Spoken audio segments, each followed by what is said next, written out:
Hey guys, today's the 12th episode and we are going to see cheesy wheat paratha. So these are the ingredients for cheesy wheat paratha.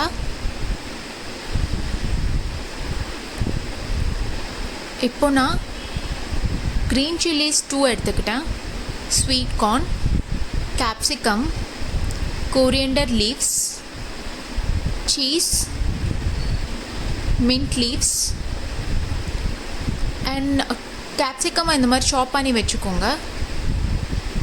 அப்புறம் ஒரு mixie ஜாரில் coriander leaves, mint leaves, அப்புறம் 2 green சில்லிஸை வந்துட்டு நம்ம blend பண்ணிக்க போகிறோம். ஒரு தவாவில் ஆயிலை வந்து ஹீட் பண்ணிக்கோங்க. இதில் நம்ம வந்து கேப்சிகம் ஆட் பண்ணிக்க போகிறோம். இதை நல்லா மிக்ஸ் பண்ணிக்கோங்க. ஸோ கேப்சிகம் ஃப்ரை ஆனோடனே நம்ம வந்து ஸ்வீட் கார்ன் ஆட் பண்ணிக்கிறோம்.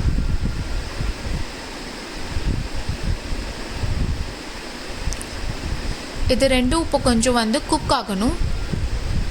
அப்புறம் தேவையான லெவல் சால்ட் ஆட் பண்ணிவிட்டு இதை நல்லா மிக்ஸ் பண்ணிக்கோங்க. இப்போ நான் ஆல்ரெடி சப்பாத்தி பண்ணி வச்சுருக்கேன். அதில் வந்துட்டு நம்ம அந்த பிளெண்ட் பண்ண மிக்சர், அதாவது கோரியண்டர் அண்ட் மின்ட் லீவ்ஸ் மிக்சரை வந்து இந்த மாதிரி ஸ்ப்ரெட் பண்ணிவிட்டு அதில் சீஸை வந்துட்டு இந்த மாதிரி மிடில் ப்ளேஸ் பண்ணிக்கோங்க. இப்போது நம்ம வந்து அந்த கார்ன் அண்ட் கேப்சிகம் சாலட் பண்ணிடணும். அதை வந்து இதில் ஆட் பண்ணிக்கிறோம். மிடில் மட்டும்தான் ஆட் பண்ண போகிறோம். இந்த மாதிரி சைட்ஸை வந்து ஆட் பண்ணக்கூடாது, மிடில் மட்டும் ஆட் பண்ணுங்க. ஏன்னா அதை வந்து நம்ம ஃபோல்ட் பண்ண போகிறோம். இப்போ நம்ம சைட்ஸை வந்து இந்த மாதிரி ஃபோல்ட் பண்ணிடலாம். இந்த மாதிரி சப்பாத்தி பிரேக் ஆகும், அது ஒரு ப்ராப்ளம் இல்லை. ஃபோல்ட் பண்ணி நம்ம வந்து அட்ஜஸ்ட் பண்ணிக்கலாம் அதை. ஸோ 4 சைடும் கொஞ்சம் மெதுவாக ஃபோல்ட் பண்ணுங்க. பிகாஸ் சப்பாத்தி வந்துட்டு லைக் டியர் ஆகிற சான்சஸ் இருக்குது. ஸோ இது 4 சைடும் நான் வந்துட்டு இப்போ வந்து ஃபோல்ட் பண்ணியாச்சு. ஸோ இந்த மாதிரி வந்துட்டு ஓப்பனாக இருக்க இதெல்லாம் வந்து க்ளோஸ் பண்ணி அட்ஜஸ்ட் பண்ணிக்கோங்க. ஸோ இப்போ ஒரு பேனில் ஆயில் அப்ளை பண்ணிவிட்டு சப்பாத்தியை வந்து நம்ம ஆட் பண்ணிக்கலாம். ஒரு 5 மினிட்ஸ் கழித்து நம்ம டாஸ் பண்ணி போட்டுக்கலாம். ஸோ இதை நம்ம டாஸ் பண்ணி போட 2 சைட்ஸும் நல்லா குக் ஆயிரும். இதோட டோட்டல் குக்கிங் டைம் பார்த்தீங்கன்னா 10 to 15 மினிட்ஸ் தான். இதை நீங்கள் ஈவினிங் ஸ்நாக் மாதிரி பண்ணி கிட்ஸுக்கு கொடுத்தீங்கன்னா அவங்க ரொம்ப லைக் பண்ணி சாப்பிடுவாங்க. ஸோ நம்ம சீஸி பராட்டா வந்து ரெடி ஆயிடுச்சு. இதை நீங்கள் சாஸ் கூட டிப் பண்ணி சாப்பிட்லாம், இல்லை ப்ளெயினாகவும் சாப்பிட்லாம். எப்படி சாப்பிட்டாலும் நல்லாயிருக்கும். ஈஸியான ரெசிபி, ட்ரை பண்ணி பாருங்கள். ஸோ இப்போ நம்ம செகண்டாக பார்க்க போகிறது கார்ன் சாலட். இதுவும் ரொம்ப ரொம்ப ஈஸியான ரெசிபி தான். ஸோ இதுக்கு தேவையான இன்க்ரீடியன்ட்ஸ் பார்த்துடலாம்.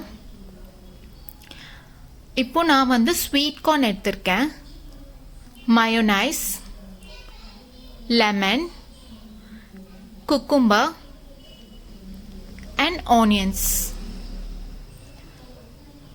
Chilli flakes. ஸோ இப்போ நான் வந்துட்டு பாயில் பண்ண ஸ்வீட் கார்னை வந்துட்டு ஒரு பவுலில் ஆட் பண்ணிக்கிறேன். இதோட பாயிலிங் டைம் வந்து 3 to 4 மினிட்ஸ் தான், அதுக்குள்ளே பாயில் ஆயிரும். இதில் நான் வந்து குக்கும்பர் அண்ட் ஆனியன்ஸை வந்துட்டு ஆட் பண்ணிக்கிறேன். இதை ஆட் பண்ணி நல்லா மிக்ஸ் பண்ணிக்கிறோம். அண்ட் 2 டேபிள்ஸ்பூன் ஆஃப் மயோனைஸை வந்து ஆட் பண்ணிக்கலாம். ஆட் பண்ணிவிட்டு நல்லா மிக்ஸ் பண்ணிக்கோங்க. அப்போ தான் மயோனைஸ் வந்து நல்லா ஈவனாக ஸ்ப்ரெட் ஆகும். இப்போது இதில் நம்ம சில்லி ஃப்ளேக்ஸ் ஆட் பண்ணிக்கலாம். உங்களுக்கு தேவையான லெவலை வந்து நீங்கள் ஆட் பண்ணிக்கலாம். ஆட் பண்ணிட்டு மிக்ஸ் பண்ணிக்கோங்க. மிக்ஸ் பண்ணிவிட்டு இதில் நான் 1 டீஸ்பூன் ஆஃப் பெப்பரை வந்து ஆட் பண்ணிக்கிறேன். ஒவ்வொரு இன்க்ரீடியன்ட்ஸ் ஆட் பண்ணோடனே நல்லா மிக்ஸ் பண்ணிக்கோங்க. அப்போ தான் அது வந்து நல்லா ஈவனாக ஸ்ப்ரெட் ஆகும். இதில் வந்து ½ லெமனை வந்துட்டு நான் ஸ்க்வீஸ் பண்ணிக்க போகிறேன்.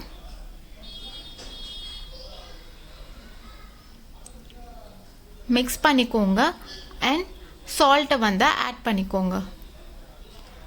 உங்ககிட்ட ஆரிகானோ இருந்தால் அதை ஆட் பண்ணிக்கோங்க, கொஞ்சம் டேஸ்ட் வந்து நல்லாவே இருக்கும். ஸோ இப்போது நம்ம கார்ன் சாலட் வந்து ரெடி ஆயிடுச்சு. ரொம்ப ஈஸியான ரெசிபி தான், கன்ஃபார்மாக ட்ரை பண்ணி பாருங்கள்.